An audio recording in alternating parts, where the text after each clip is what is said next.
You are one step away from the beginning of this module. Before you proceed, select a PesoSense mentor.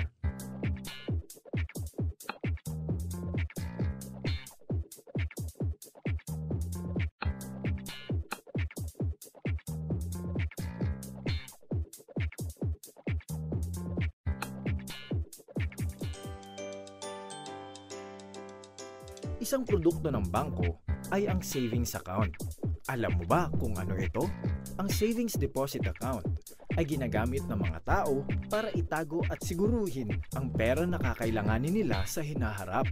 Ang mga ipon na ito ay binubuksan at pinapanatili gamit ang mga bangko. Ang passbook ay tala ng lahat ng mga transaksyon, kabilang ang pagdagdag o pagdeposito ng pera, o ang pagbawas o ang pag-withdraw nito. I-click ang button para tignan ang sample ng isang passbook.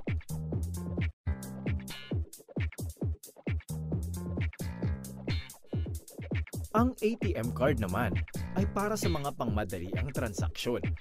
Tandaan na importanteng pirmahan ang likod ng ATM sapagkat pwede itong gamitin na karagdagang identifikasyon at pruweba na may-ari ng card na ito kung sakaling mawala o ma-misplace ito. Ang tseke ay isang pirasong papel na naglalaman ng impormasyon para ipakita sa bangko kung sino ang patutunguhan ng pera.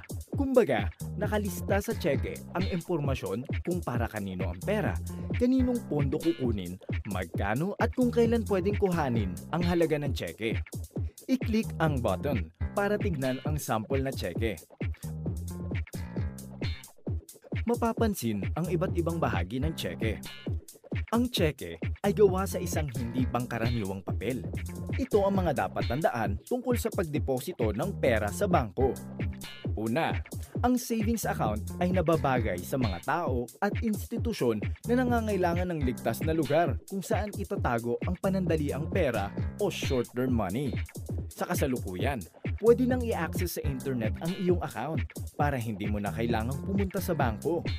Maaaring i-access ang isang secure website ng iyong financial institution tulad ng bangko at pwedeng pumili ng transaksyon na kailangan mong gawin. Congratulations! Natapos mo na ang module na ito. I-click ang review kung gusto mong ulitin ang module. Dahil natapos mo ang mga aralin na nakapaloob sa module na ito, maaari kang mag-request ng Certificate of Completion. Para makuha ang electronic copy ng iyong certificate, sagutin lamang ang isang maikling survey tungkol sa module na ito. I-click lamang ang Take Survey button para sagutin ang survey. Ang iyong certificate ay ipapadala sa iyong email address.